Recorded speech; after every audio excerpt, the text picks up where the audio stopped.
Vamos agora ao segundo tópico da nossa lição, lição de número 3, onde estamos considerando acerca do Senhor Jesus Cristo. O segundo tópico tem por título, Lições do Antigo Israel.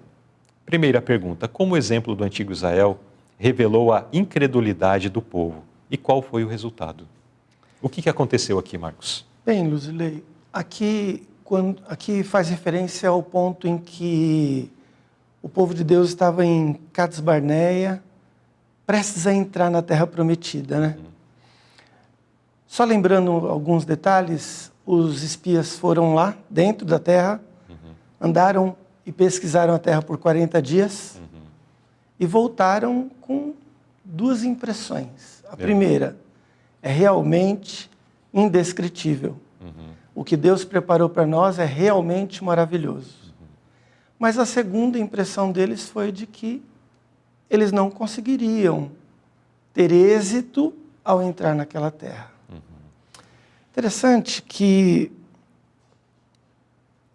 a incredulidade que eles proporcionaram ao povo, porque o povo todo abraçou a ideia de que realmente não conseguiriam entrar, né? Ela causou um grave problema. Por causa daquela incredulidade, eles tiveram que vagar pelo deserto 1 ano por cada um dos 40 dias que eles estiveram lá dentro e pereceram no deserto. Toda aquela geração. Aquela quarta geração que havia recebido a promessa de que entraria na Terra Prometida, ela perdeu a oportunidade, perdeu a promessa por causa das escolhas que ela fez. Isso é importante a gente entender, né, Luzilei? Deus nos faz promessas, mas se nós escolhermos rejeitá-las, Ele não tem força contra isso, né? Ele aceita as nossas decisões. A promessa está lá, a bênção está à disposição. Se a gente disser, desse jeito eu não quero, Ele respeita. Ele não força, né? Né? Está aí um exemplo duro, né? Um exemplo bastante importante, que inclusive está de conformidade com o que nós já estávamos considerando no tópico anterior. Mas nós vamos continuar considerando essa experiência ainda nas próximas perguntas. Com essa realidade em mente, que apelo solene a carta aos Hebreus dirige a nós, que vivemos nesses últimos dias. Então, com base nessa realidade daquele povo que apresentou incredulidade diante da promessa que Deus havia feito, da conquista da terra, e que eles pereceram, então, diante dessa realidade, que apelo o apóstolo Paulo dirige a nós que estamos vivendo nesses últimos dias? Nesse ponto, a carta aos Hebreus, através do apóstolo Paulo, ela nos faz o apelo de que nós precisamos ter decisões que sejam sábias. O texto continua dizendo que precisamos estar sempre perto de Deus. E, por fim, que nós estejamos atentos em ajudarmos sempre uns aos outros. A jornada vai ser dura, as provas virão, mas se nós permanecermos perto de Deus, se nós aprendermos com os erros dos que erraram no passado, e se nós formos até os nossos irmãos e nos ajudarmos, poderemos ter vitória. Ou melhor, teremos a vitória. Né? Porque é uma certeza, né? Ela é certa. A vitória é certa. Quero trazer aqui um trecho da nota que nos traz mais um alerta, né? Muitos olham para os israelitas e se surpreendem com a incredulidade e murmuração deles, sentindo que, se pudessem estar no lugar deles, não teriam sido tão ingratos. Porém, quando sua fé é testada, quando a nossa fé é testada, mesmo por pequenas provações, às vezes não manifestamos, vou trazer para o mais pessoal, né? Às vezes não manifestamos mais fé ou paciência do que o antigo Israel. Quando somos levados a lugares estreitos, murmuramos contra o processo que Deus escolheu para nos purificar. Foi isso que Deus fez, né? Apesar da incredulidade deles, da rejeição deles, lá em Cades Barneia, Deus proporcionou para eles um aprendizado. Sim. Transformou aquilo no aprendizado. Não é verdade? Aqueles 40 anos foram um aprendizado. E muitos não aceitaram aquele aprendizado. Mesmo assim, né? Assim como nós hoje, né? Sim. Muitos de nós não aceitamos o aprendizado que Deus oferece a cada um de nós. Né? Muito bem. Então nós percebemos esse apelo solene para que nós não venhamos a repetir o mesmo erro do antigo Israel, o mesmo erro aí da incredulidade. Mais à frente vai ressaltar o aspecto da incredulidade, nós vamos frisar mais acerca deste assunto. Mas de toda forma nós precisamos nos afastar disso e buscar a ter uma vida de fato de confiança em Deus. A promessa existia. E se é Deus que prometeu, precisamos confiar. Se eles tivessem confiado, bom, Deus nos trouxe até aqui. Olha, teve as pragas lá no Egito, atravessamos o Mar Vermelho, Deus se manifestou lá no Monte Sinai de uma forma extraordinária. Através do tabernáculo, ele tem manifestado a sua presença de dia, através de uma nuvem sobre o acampamento, à noite, através de uma coluna de fogo, além da sua manifestação sobrenatural ali no santuário. Ele está conosco. Então, significa que essa promessa que ele disse de entrar e conquistar a terra, não importa os povos poderosos, que achamos que são poderosos, que vivam nessa terra, que ali estão, a promessa vai se cumprir. Mas eles deram margem, né, a descrer disso. Engraçado que eu fico tentando entender, porque eles haviam passado por um povo também, que talvez fosse o povo mais forte daquele tempo, que eram os egípcios. Sim. Né? Era a nação. Os egípcios haviam sido totalmente dizimados por causa, para que eles pudessem ser libertos. Né? Isso estava fresco na memória deles ainda. Mas quando eles ouvem a notícia de que tem um outro povo, ou outros povos difíceis, agora eles fraquejaram. Né? É tão interessante que a gente faz isso hoje. Não é verdade? A gente recebe um milagre, Deus nos proporciona uma vitória, mas na próxima prova a gente se desespera de novo. É tão estranho, mas é tão real. A gente precisa estar muito atento para que a gente possa permanecer crendo que a promessa de Deus não acontece, que a vitória de Deus não vem uma vez só na nossa vida. Ela é constante. Sim, né?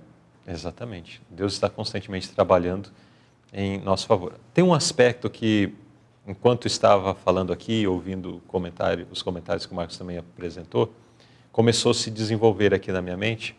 Não é um aspecto que está explícito aqui nesses textos, mas quando nós retrocedemos lá ao Pentateuco, nos relatos dessa história, eles se ressaltam.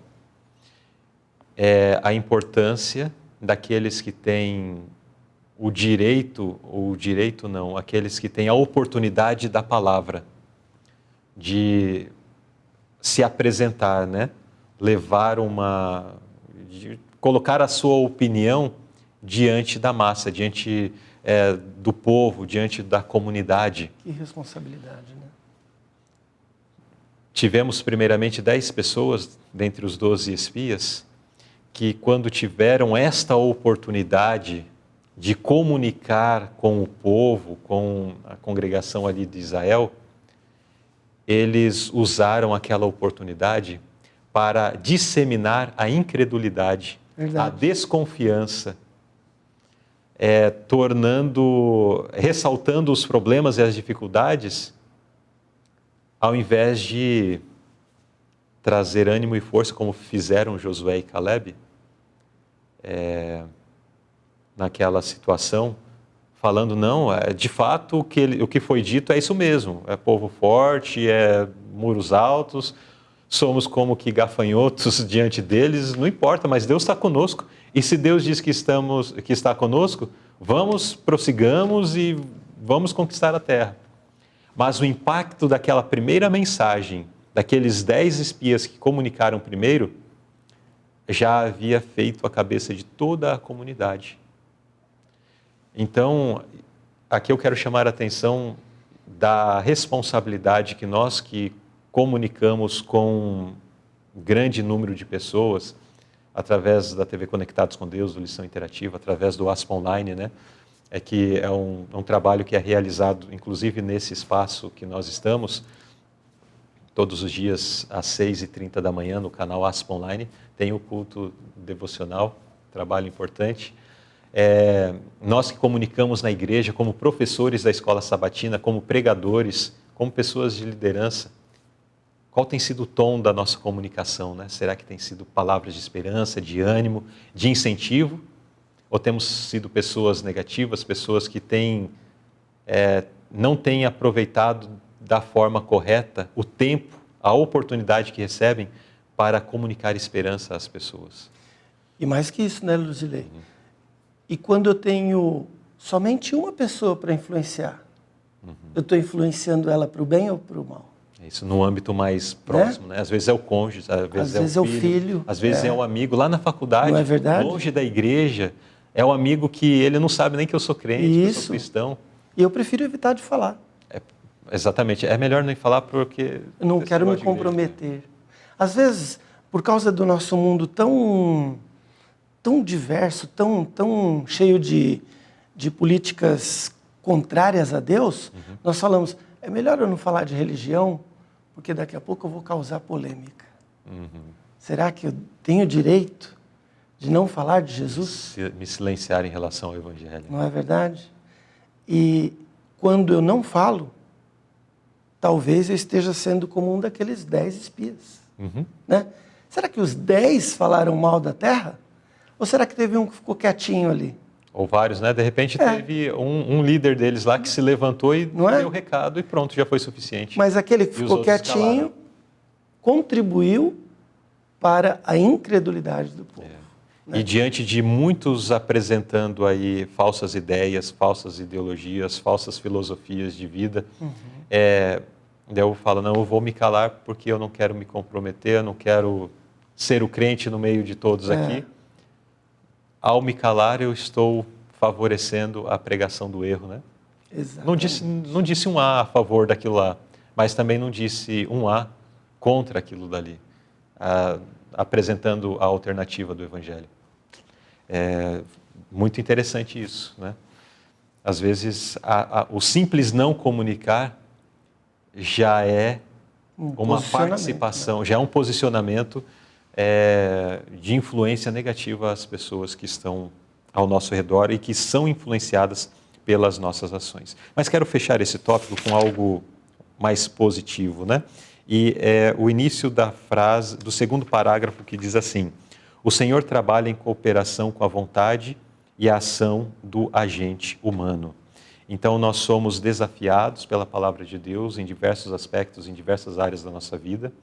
O Senhor nos propõe, né, inclusive no que acabamos de comentar aqui no sentido missionário, de nos posicionarmos, colocarmos o Evangelho às pessoas através das nossas palavras. Mas às vezes nós ficamos retraídos. Mas se nós permitirmos que o Senhor trabalhe em nossos corações, o Senhor cooperará com esse nosso desejo, com essa nossa vontade, nos capacitando, nos auxiliando para que nós venhamos a agir da forma correta nesses ambientes, nos momentos necessários, nos conduzindo. Tem uma das lições que vamos considerar nesse trimestre, ou que já consideramos, que faz menção de que quando oramos pela manhã, pedindo a bênção de Deus, os anjos de Deus são enviados para estarem conosco. Eles nos ajudam a escolher as melhores palavras que falaremos nos diversos aspectos da nossa vida, nas coisas mais comuns do dia a dia, mas os anjos estarão ali nos influenciando para para pronunciarmos as melhores palavras. Os anjos estarão ali para nos ajudar a fazer as melhores escolhas, a tomar as melhores decisões naquele dia. Mas isso acontece com aquele que, pela manhã, abre a palavra de Deus, se ajoelha, pede a proteção, pede a direção. E aí ele tem, hoje nós estamos vivendo na era da informática e tal, tem os assistentes virtuais, né? Aqui não é um assistente virtual que vai me ajudar a produzir um texto, ajudar a produzir algo de uma forma automatizada e, assim, uma forma excelente, como hoje tem as tecnologias aí de inteligência artificial que auxiliam nesse processo. Nós temos não o auxílio da inteligência artificial ou dos assistentes virtuais, nós temos o auxílio dos assistentes angelicais para nos ajudar em todos esses processos. Mas o que nós estamos fazendo com essa promessa que nos é feita? É isso mesmo.